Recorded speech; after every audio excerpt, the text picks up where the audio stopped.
The Florida Gators are one of the most recognizable names in college athletics. The school has won 49 team national championships across 15 different sports.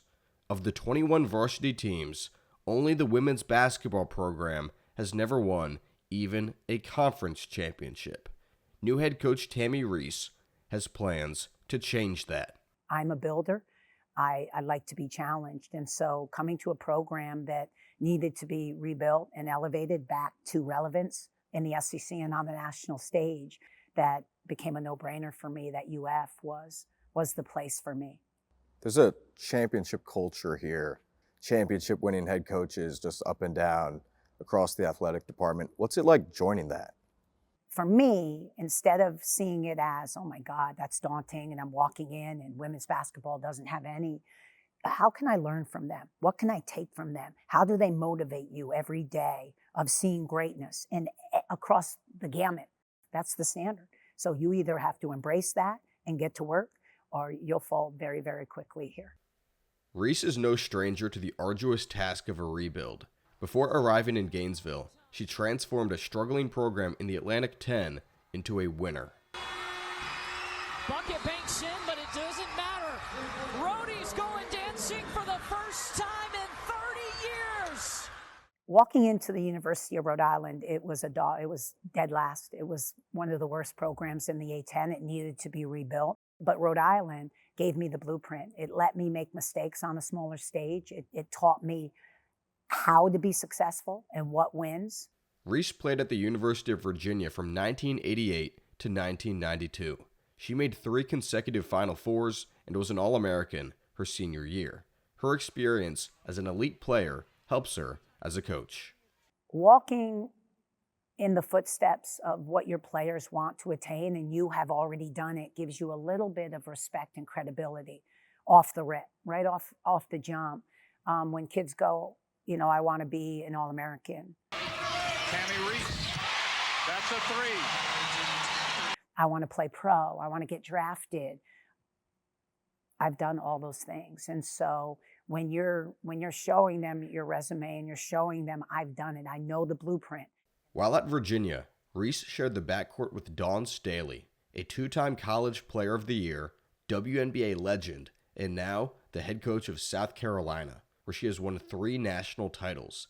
That relationship remains a vital resource as she enters the most competitive conference in the country.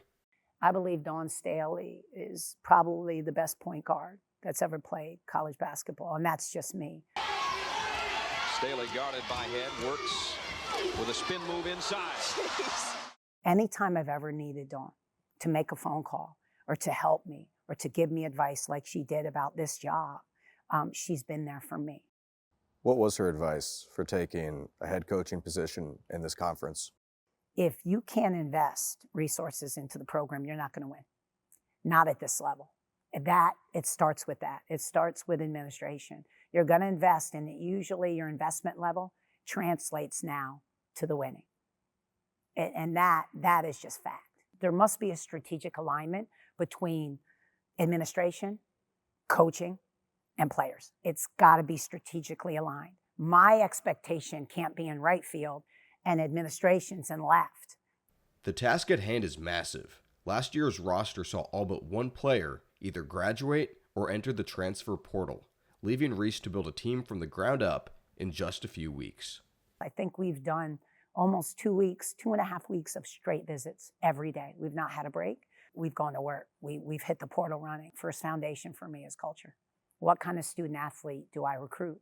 Do I recruit character, integrity, morality, academic and athletic balance, which I do. That is first and foremost. I go out and I get great human beings that represent that F in the highest manner possible. And then you've got to find great players that also possess those characteristics. When the fans come up to me and say, God dang, coach, your kids play hard. They represent, they get after it. It's the one characteristic that I put above and more. Do my kids compete? Do they love to get after it and compete and represent this program, who I am, with fire, with passion, with energy, that you got to kill me to beat me? Those are the kind of kids I want. In the O-Dome, you look up into the rafters, there's banners for men's basketball, volleyball, gymnastics, but there aren't any for women's basketball. How does that make you feel? Florida's never won a national championship. I wake up every day and I say it. It motivates me for my action plan for my whole day. So if you're that type of person, and I am, again, everything, if you're not the first, you're the last. It's what I've been taught my whole life. There is no second place. There is no participation trophies with me. There's none of that business. I've always been taught if you ain't first, you're a loser. It's just how I've been raised. So that's my work ethic. And then the second thing I've been taught is you better goal set. You better have that goal up every day so you're driven. Your action plan is that. There is no second best.